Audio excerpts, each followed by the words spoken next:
chaîne préférée. Pour ce top numéro de notre émission, la tribune de mise au point, nous recevons l'honorable Beignet Boudakwa. Député d'Abengourou sous-préfecture, il est membre du bureau politique du PDC et RDA. Bonjour honorable. Bonjour. Bonjour honorable. Bonjour. Je suis avec mon binôme Maël Kwasi. Bonjour Maël. Bonjour madame Soubassounou. Nous parlerons aujourd'hui du Covid-19. Nous aurons 3 points essentiels. Le premier point, l'appel du président du PDC et RDA, son excellence M. Henri Konan Bédié. Le deuxième point, les décisions du 19 mars. Et enfin, nous aborderons les différentes sensibilisations sur le terrain. Honorable, le monde entier fait face à la vaste pandémie du coronavirus depuis pratiquement 2 mois. En Côte d'Ivoire, ici, le président Henri Konan Bédié, président du PDC et RDA, à la suite de la réunion du Conseil national de sécurité présidé par le président Ouattara, à la date du 16 mars 2020, le président Henri Konan Bédié a réagi à travers un appel à l'endroit des populations ivoiriennes, mais singulièrement à l'endroit des militants du PDC et RDA. Est-ce qu'on peut revenir succinctement sur le contenu de cet appel? Je voudrais d'abord vous remercier infiniment de l'occasion que vous me donnez de réagir par rapport à cette pandémie. Avant tout propos, je me dois de rendre un hommage à l'ensemble des personnels des hôpitaux qui font mains et pieds pour que les Ivoiriens se portent mieux. Du moins ceux qui sont affectés et reconnus comme étant malades. Ils font beaucoup d'efforts et on a vu que ces derniers temps, ils sont en détresse. Ils sont en train de faire appel aux autorités et à nous tous Ivoiriens. Je pense que c'est des choses qui nous touchent. Nous devons leur rendre hommage. Rendre hommage aux forces de l'ordre, aux militaires, aux policiers, aux gendarmes, qui font tout pour que la Côte d'Ivoire soit préservée de cette pandémie. Ceci dit, c'est vrai que cette pandémie fait peur à l'ensemble du monde entier. Et les autorités ivoiriennes ayant pris la pleine mesure de cette pandémie ont pris la bonne décision le 16 mars, comme vous l'indiquiez, au niveau du Conseil national de sécurité. Un certain nombre de mesures ont été prises. Et à la suite de cette décision du Conseil de sécurité qui renfermait un certain nombre de mesures barrières, le président Henri Konan Bédié, qui a dirigé ce pays, a lui aussi pris la pleine mesure de ce qui se passe. Donc, a demandé aux Ivoiriens et aux militants de se conformer aux exigences données par le Conseil national de sécurité. Par la suite, il s'est assuré que ces délégués, les députés, les maires, eux aussi travaillent à faire en sorte que les consignes données par le gouvernement soient respectées. Je pense que ce sont 2 dates importantes. Le 16, donc, le Conseil de sécurité se réunit et prend un certain nombre de mesures. Le 17, le président Henri Konan Bédié demande aux Ivoiriens et aux militants de se conformer strictement aux règles qui ont été édictées. Oui, honorable, peut nous dire en substance le contenu du message du président Bédié, le message du 17? Alors, le 17, le président Bédié n'a fait que reprendre les points inscrits dans le communiqué, notamment il faut se mettre à une certaine distance, se laver régulièrement les mains, ne pas toucher, se saluer, se déplacer sans aller vers forcément les autres. Donc un certain nombre de mesures comme ça qui ont été édictées, qu'ils ont appelées mesures barrières que nous devons tous respecter. Mais le président allait plus loin. Il dit de prendre des initiatives au niveau des Ivoiriens, au niveau des militants, que chacun prenne la pleine mesure de ce qui se passe, que nous sommes en danger et qu'il fallait que chacun se protège, que les Ivoiriens doivent être solidaires dans cette épreuve difficile. Et le président Henri Konan Bédié ne s'est pas arrêté là. Il a indiqué qu'il était bon qu'au niveau du parti, nous prenions un certain nombre de mesures. Donc, il a demandé que, par exemple, les activités politiques s'arrêtent. Donc, ce sont des décisions extrêmement importantes qu'il a dû prendre pour essayer de contribuer à faire en sorte que cette pandémie disparaisse de notre sol. Il est allé jusqu'à faire annuler un bureau politique important, le bureau politique du 25 mars. Le président Bédié, au cours de son entrée du 17 mars, a appelé à l'union des Ivoiriens en ces temps difficiles. Mais madame, est-ce que le président Bédié même avait besoin de parler de l'union? Le président Bédié, en tant qu'ancien chef d'État, effectivement avait perçu la nécessité de cette union. Le président de la République de Côte d'Ivoire avait appelé à cette union. Mais sur le terrain, qu'est-ce qu'on constate?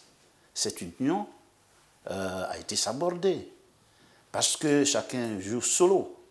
En ce qui concerne les militants du PDCI et les responsables politiques du PDCI, nous sommes dans cette vision du président Henri Konan Bédié, de faire en sorte qu'on mette la politique de côté et qu'on soit solidaires, on soit ensemble dans l'union pour combattre cette pandémie. Vous voyez ce qui se passe avec la distribution de produits estampillés RHDP. Pour moi, c'est carrément de l'irresponsabilité. Parce que face à cette pandémie, il n'y a pas de parti. C'est les Ivoiriens qu'il faut voir, c'est la santé des Ivoiriens qu'il faut voir. Malheureusement, beaucoup parmi nos responsables politiques n'ont pas perçu la nécessité de cette union. Et je trouve ça dramatique. Souvent, au nom de cette union entre Ivoiriens pour faire front contre cette pandémie, le secrétaire exécutif en chef du PDCI, le professeur Maurice Kapuki-Kabié, a déploré le fait que le ministre de la Santé n'ait pas associé les anciens occupants de ce poste-là. Lui étant ex-ministre de la Santé, il aurait jugé bon qu'il soit associé à cet élan dans la gestion de cette crise-là. Votre commentaire? C'est de ça que je parlais tout à l'heure, c'est l'expérience. Le professeur Maurice Kabié a été ministre de la Santé sous le président Houphouët-Boigny et sous le président Bédié. C'est des gens d'expérience qui parlent face à cette pandémie. Il n'y a pas lieu de jouer individuel. Je pense que si le ministre Kabié a dit cela, il est dans son bon droit.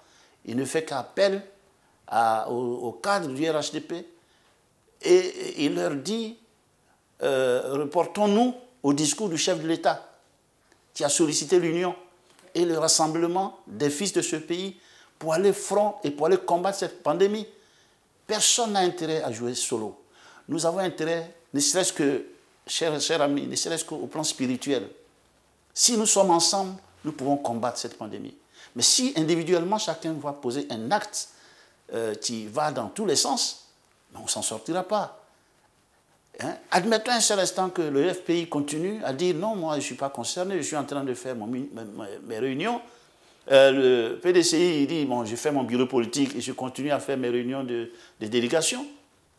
Qu'on fasse exactement la même chose que certains cadres du RHDP, on ne s'en sortira pas. Donc je pense qu'à un moment donné, il faut quand même que les gens prennent conscience que nous sommes face à une pandémie qui est en train de ravager les pays, qui est en train de ravager les peuples.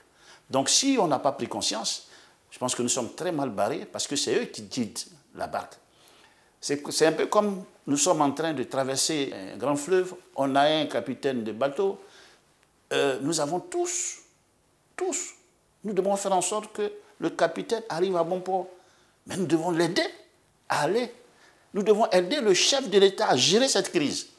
Alors si ceux-mêmes qui accompagnent le chef de l'État disent autre chose et posent des actes qui sont des actes contraires à l'Union, c'est bien dommage pour la Côte d'Ivoire.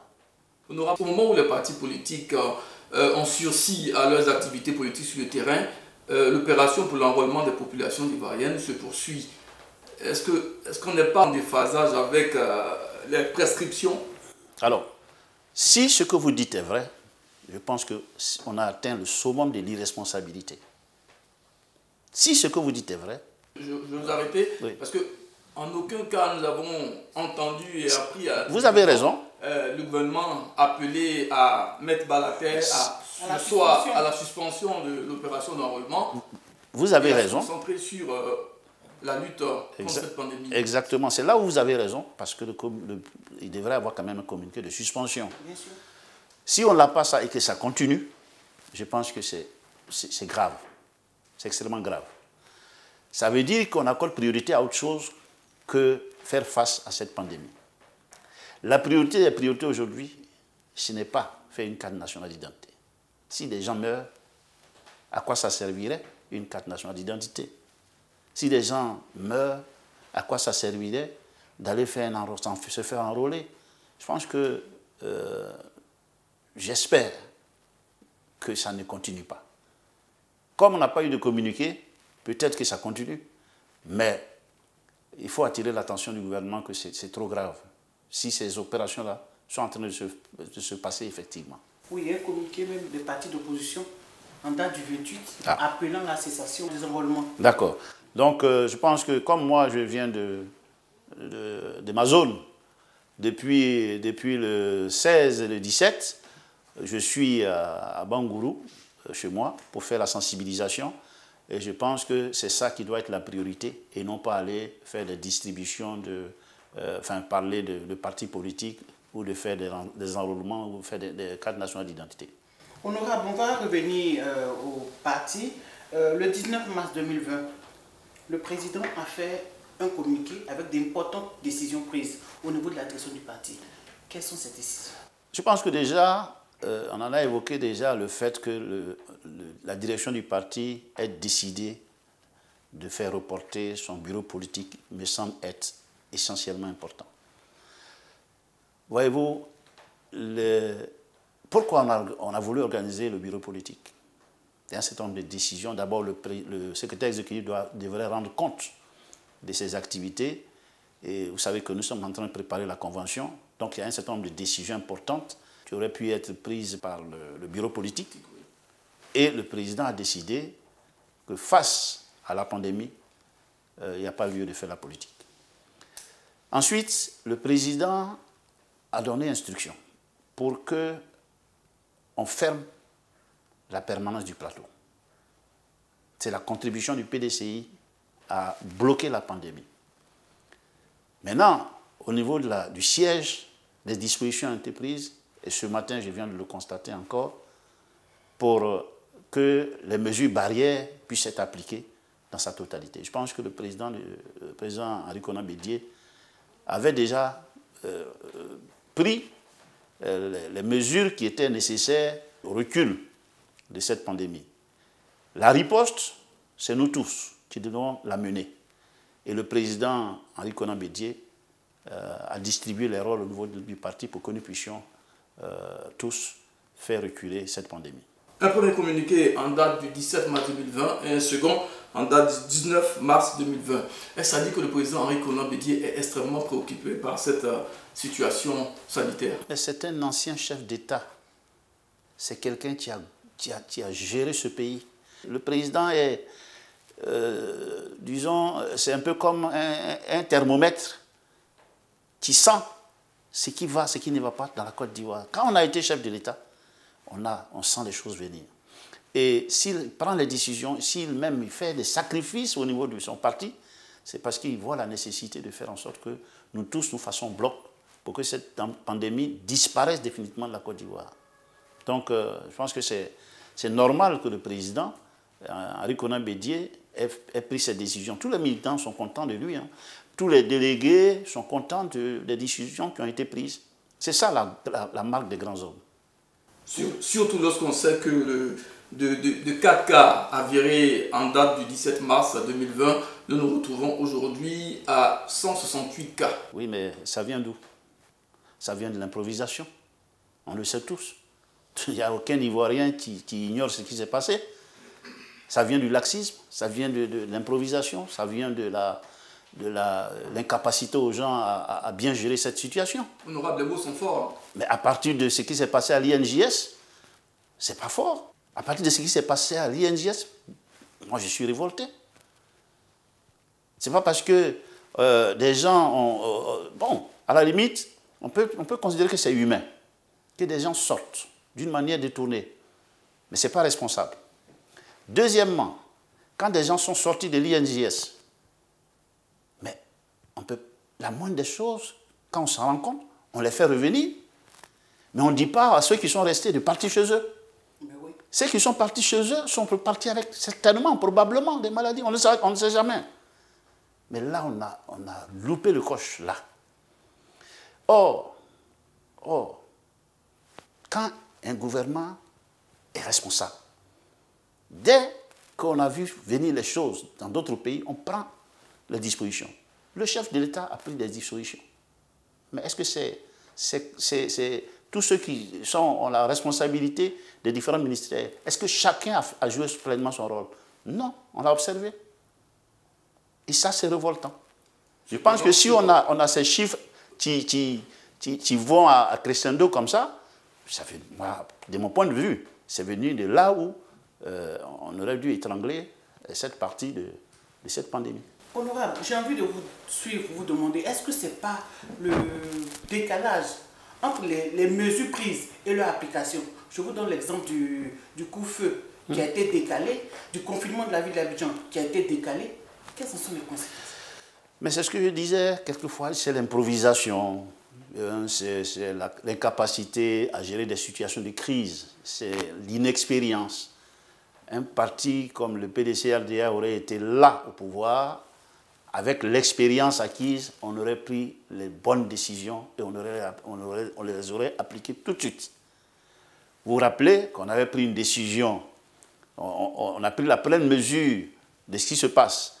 On dit, bon, on va arrêter pas plus de 50 personnes dans une salle, mais on ne va pas prendre la décision aujourd'hui, hein, on va prendre ça dans 2 jours. Mais ça rime à quoi? C'est tout ça qui fait qu'aujourd'hui, les Ivoiriens sont dans le doute. Beaucoup sont inquiets. Et nous tous, aujourd'hui, nous sommes venus, vous voyez, on se met très loin, on n'est pas capable même si vous voulez, avec la chaleur africaine qu'on a, on ne peut plus se saluer, c'est malheureux. Vous voyez, donc la crise, elle est là, les gens meurent, et il ne faut pas que les gens blaguent.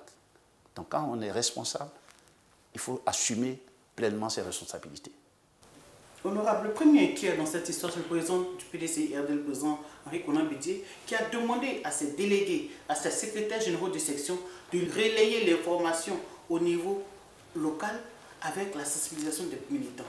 Vous étiez à Bengourou, qu'est-ce que vous avez fait? Mais là encore,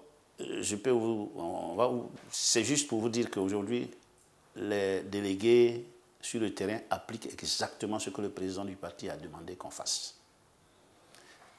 Dès que je suis allé sur le terrain pour montrer qu'il y a nécessité de l'union en tant que député, j'ai appelé nos amis du RHDP, j'ai appelé nos amis du FPI, j'ai appelé ceux-mêmes qui sont dans d'autres partis. J'ai dit, faisons bloc ensemble. Nous devons jouer collectif. C'est ce que nous avons fait sur le terrain. Vous ont-ils répondu favorablement? Ils sont venus, bien sûr. Ils sont venus. Nous avons travaillé ensemble. Pour nous, c'est important. Quand il y a une pandémie, il n'y a pas de coloration politique.